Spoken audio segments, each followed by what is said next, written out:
कि महाराज आपको क्या चाहिए वो ले जाओ, हमारा भंडार खुला हुआ है, आप बताओ आपको क्या चाहिए। तो ध्रुव ने कहा कि कुबेर, हमको तो केवल भगवान चाहिए, सो हमारे पास में है, और भगवान से बड़ी, परमात्मा से बड़ी कोई भी चीज अन्य वस्तु नहीं हो सकती, इसलिए हमको कुछ नहीं चाहिए। ये सोना, ये चांदी, ये हीरा, ये पन्ना, ये पुखराज, ये तुमको मुबारक हो, तुम रखो इसको।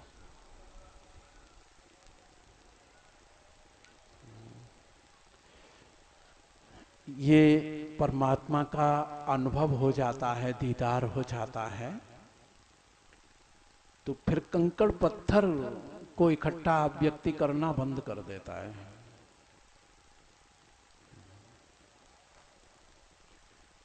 और ब्रह्म ज्ञान होने के बावजूद भी 5 रुपए पर झगड़ा हो रहा है, तो फिर उसका वो ज्ञान नहीं है। अरे ध्रुव तो पूरे खजाने खजाने को नहीं लेता, खजाना दे रहा है कि ये खजाना तुम ले लो, कुबेर कहता है कि ये तुम ले लो, लेकिन ध्रुव कहता है कि परमात्मा से बड़ा कोई भी नहीं है, ये तो नश्वर हैं, तुच्छ वस्तु हैं, इनका लेके हम क्या करेंगे, हमारे पास तो असली चीज है, फिर नकली चीजों की है दुकान क्यों खोलें, नकली चीज को क्यों एकत्रित करें। यह है ब्रह्मज्ञानी की पहचान। और कहते हैं कि फिर अंतिम समय पर वो अपने पुत्र को राज्य तिलक करके और ध्रुव जी चले गए, गंगा के किनारे पर बैठ करके ब्रह्म चिंतन करने लगे। अब तो काल आया, तो हाथ जोड़ करके ध्रुव के समक्ष गर्दन झुका के काल खड़ा हो गया। ध्रुव जी ने पूछा कि काल देवता, हे मृत्यु देवता, तुम क्या चाहते हो। तो उसने अपनी गर्दन झुका दी कि प्रभु, आप जैसे पवित्र महात्मा के चरण की रज्जी चाहता हूं, आप अपना पैर मेरे मस्तक पर रखें, मेरे सिर पर रखें, और फिर आपके लिए विमान तैयार है, आप विमान में बैठो। और भगवान के विमान में ध्रुव जी मृत्यु के सिर पर पैर रख के और विमान में आरूढ़ हो गए। ये विमान क्या है, विगत मान हो जाना। विमान, मान माने घेरा, मान माने परिच्छिन्नता, मान माने सीमा। तो जहां न देश की सीमा है, न काल की सीमा है, न वस्तु की सीमा है, देश काल वस्तु से अपरिच्छिन्न तत्व का ये जो अधिगम है, इसी को विमान कहते हैं, विमान। और कहते हैं कि ध्रुव जी को ब्रह्म गति प्राप्त हो गई।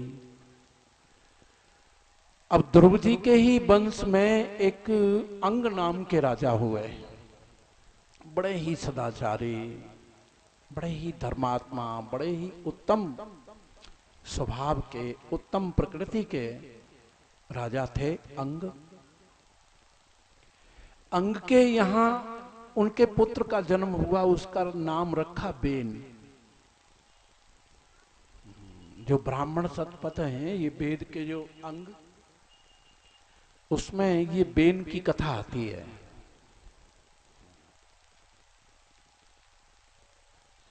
जब बेन हुआ तो पृथ्वी पर भूकंप, आंधी, तूफान और भयंकर आवाजें आकाश में होने लगी। उस समय पर सारे प्राणी कांपने लगे, भयभीत होने लगे। कहते हैं कि बेन जैसे जैसे बढ़ता गया, वैसे वैसे उसका भय सृष्टि में व्याप्त होता गया। बहुत ही कठोर शासक, मनमाना आचरण करने वाला शासक, जब ऐसा बेटा उस धर्मात्मा अंग ने देखा, तो उनको बहुत ही कष्ट हुआ, बहुत ही चिंता हुई कि ये दुष्ट बेटा मेरे घर में क्यों पैदा हुआ। अब उसके आतंक से आतंकित होकर के अंग ने निश्चय कर लिया कि ऐसे बेटे से तो ये घर छोड़ करके मुझे चले जाना चाहिए। देखो, धर्मात्मा राजा कभी भी आत्महत्या करने का विचार नहीं करता, क्योंकि क्षिप्रम भवति धर्मात्मा सस्वत शांत निगच्छति कौन्तेय प्रतिजानीय न मे भक्त प्रणश्यते। भगवान का ये प्रण है कि मेरे भक्त का कभी विनाश नहीं होता। जो धर्मात्मा पुरुष है, जिसकी बुद्धि में धर्म आरूढ़ है, धर्म माने ब्रेक होता है, ब्रेक। जैसे गाड़ी तो नई है लेकिन उसमें ब्रेक नहीं है तो बेकार है कि नहीं? अगर आप बिना ब्रेक की गाड़ी को चलाओगे तो खतरा ही खतरा है।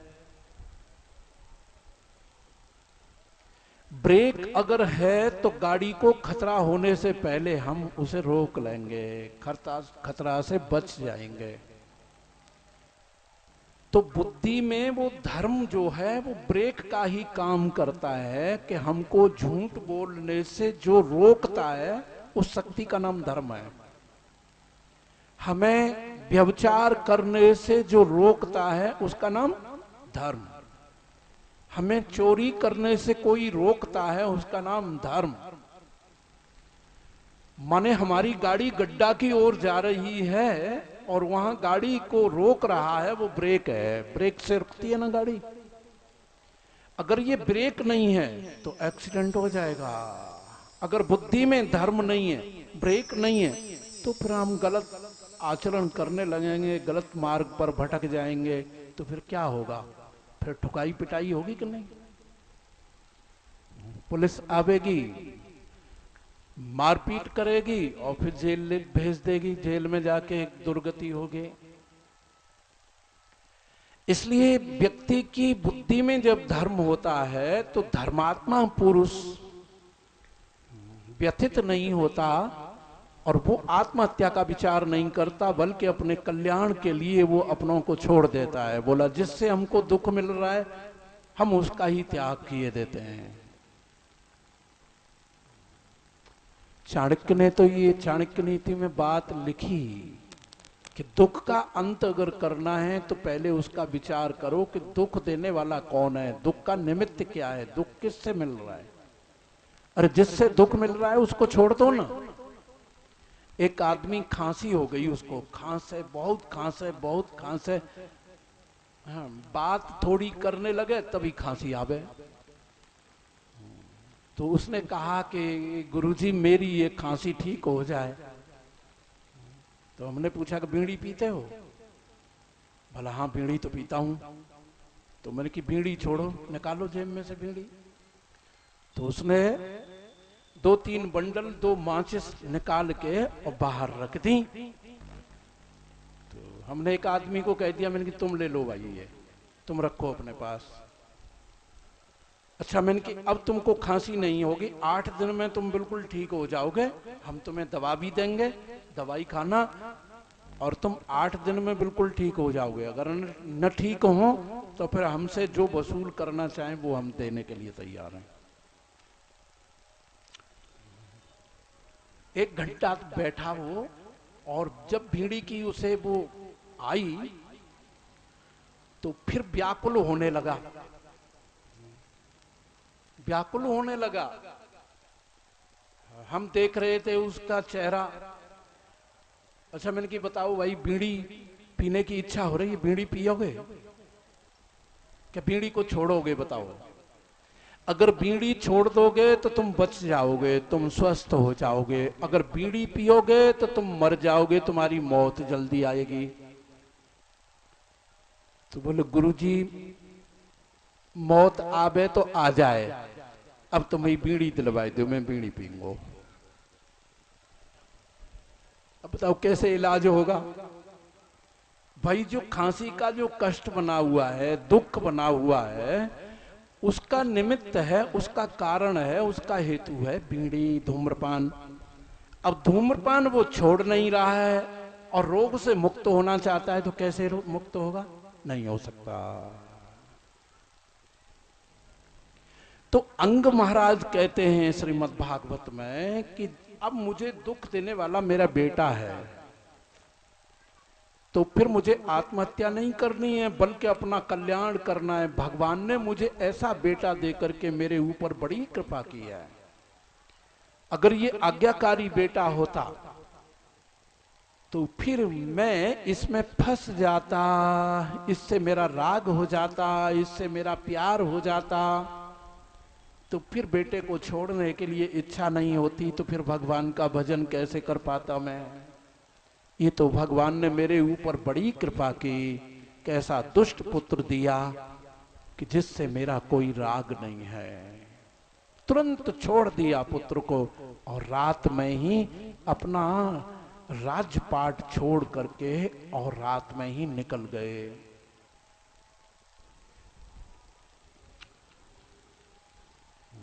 देखो अंग महाराज ये बताते हैं कि अगर तुम्हें भजन करने के लिए जाना ही है तो फिर किसी को बता के मत जाओ कि हम हरिद्वार जा रहे हैं, कि वृंदावन जा रहे हैं।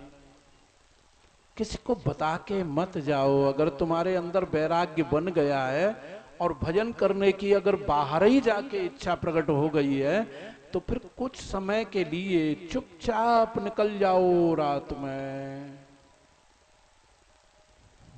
मन का भी पता चल जाएगा, 2-3 दिन में ही वैराग्य ठंडा पड़ जाएगा और फिर बीवी बच्चों की याद आने लगेगी। हाँ, वो एक सज्जन थे, वो सन्यास लेने के लिए घर से निकल पड़े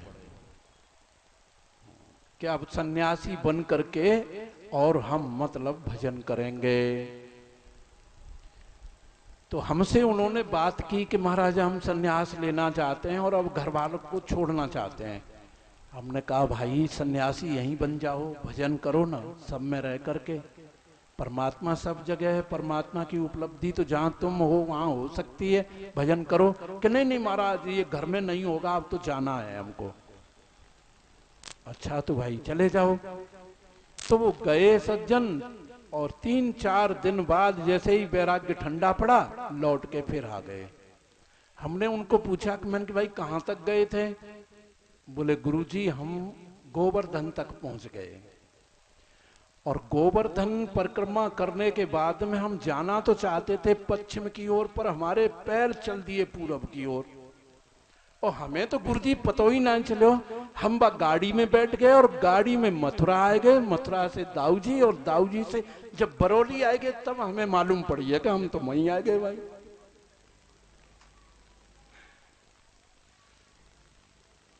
बताओ ये वैराग्य ठंडा पड़ जाता है ना।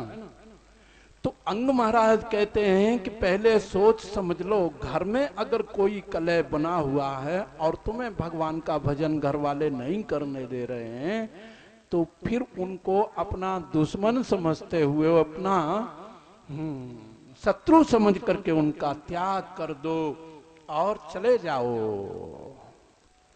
तो अंग महाराज तो इसी प्रकार रात में निकल गए और जाके एकांत में ब्रह्म चिंतन करते हैं।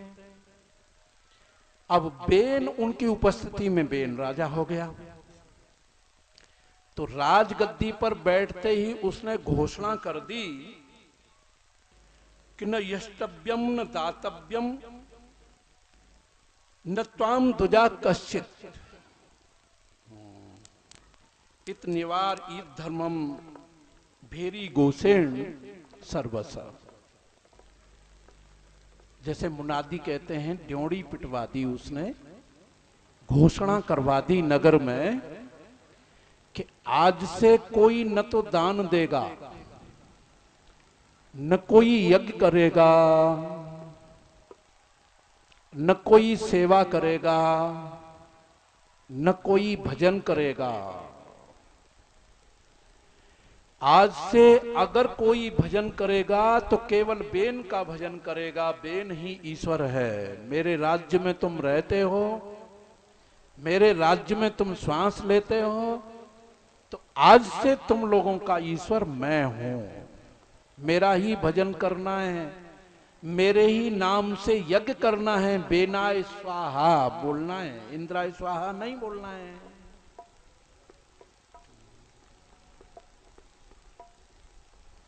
अब देखो ऐसा शासक हुआ, उसने धर्म कर्म की जितनी भी प्रक्रिया थी सारी क्रिया बंद करा दी।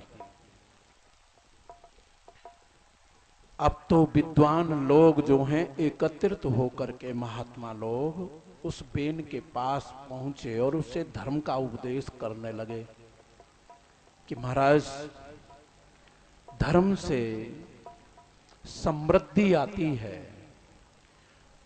धर्म से राज्य में खुशहाली आती है, धर्म के मार्ग पर चलने से राजा ऐश्वर्यशाली होता है, उसकी शक्ति बढ़ती है, उसका बल बढ़ता है, उसकी वंश वृद्धि होती है। और महाराज, राजा अगर अधर्म के मार्ग पर चलता है तो उसकी कीर्ति नष्ट हो जाती है, उसकी शक्ति नष्ट हो जाती है, उसका वंश लोप हो जाता है। इसलिए महाराज, आपने जो धर्म के क्रियाकलाप जो बंद कर दिए हैं उनको आप बंद मत करो, उनको चलने दो। ईश्वर तो सबका मालिक है और तुम ईश्वर बन करके तुम अकेले ईश्वर हो और बाकी प्रजा को तुम अपने से भिन्न रूप में मान करके इनको एक तुच्छ समझते हो। ये ईश्वर का ज्ञान नहीं है, ये तो अज्ञान है। अगर ईश्वर है तो ये सारा जगत ईश्वर है। ईश्वर का कोई रूप है तो सारा जगत ही उसका रूप है, नहीं तो वो नाम रूप से परे केवल चिन्ह मात्र है। ऐसा ज्ञान जो है वो महात्मा पुरुष बेन को देने लगे। तो बेन ने कहा कि बालिसा भूते अम्बा अधर्मे धर्म मानिन, ये वृत्ति दंपतिम हित्वा पतिम उपास्ते। बालसा बत यूयम्बा, बालसा, अरे तुम इतने बड़े होकर के बच्चों जैसी बात करते हो। बेन कहता है कि तुम बच्चों जैसी बात करते हो, तुम किस ईश्वर की बात करते हो? मैं तुम्हारा राजा हूं, मैं तुम्हारा ईश्वर हूं। अरे जैसे कोई एक पत्नी अपने पति को छोड़ करके जार पुरुष से संबंध बनाती है, उसी प्रकार अपने ईश्वर मुझको छोड़ करके तुम किस ईश्वर की बात करते हो? देखो, उन आत्मज्ञानी महात्माओं से बेन इस प्रकार बोलने लगा तो महात्माओं का अपमान करने से उस समय पर बेन का प्राण अवरुद्ध हो गया और बेन का काम तमाम हो गया। नारायण हरि राम नाम सत्य हो गया। अब राजा मर गया, राजा के बिना लोग आतंकित हो गए, आतंकी बढ़ गए, चोर उचक्के बढ़ गए, व्यभिचारी बढ़ गए। अब कोई दंड देने वाला ही नहीं रहा, तो ताकतवर लोग जो हैं कमजोरों को सताने लगे। तो महात्मा लोगों ने फिर मंत्रणा की और सब इकट्ठे होकर के बेन की माता सुनीता के पास में आए कि महारानी, अब हमको कोई राजकुमार दो, बिना राजा के अराजकता फैल गई है, इसलिए हमको राजा चाहिए, तुम राजकुमार दो। तो सुनीता ने कहा, देखो मृत्यु जो था इसका नाना था, इस बेन का नाना मृत्यु था, मृत्यु की पुत्री ये सुनीता है, तो नाना का संस्कार इस बेन में आ गया।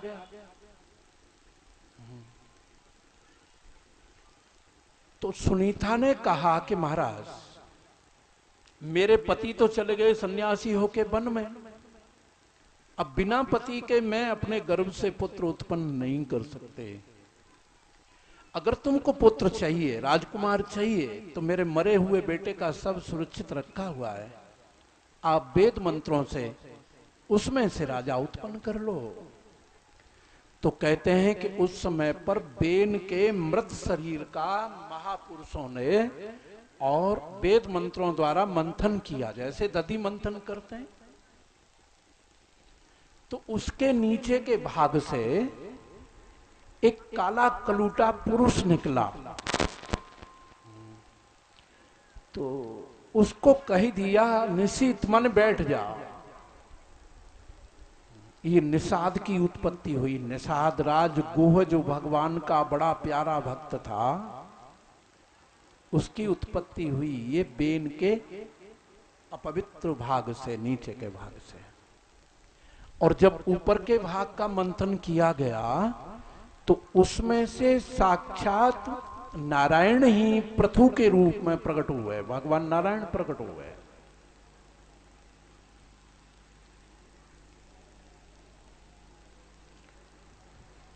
अच्छा, ये विचार करो आप, ये जो शरीर है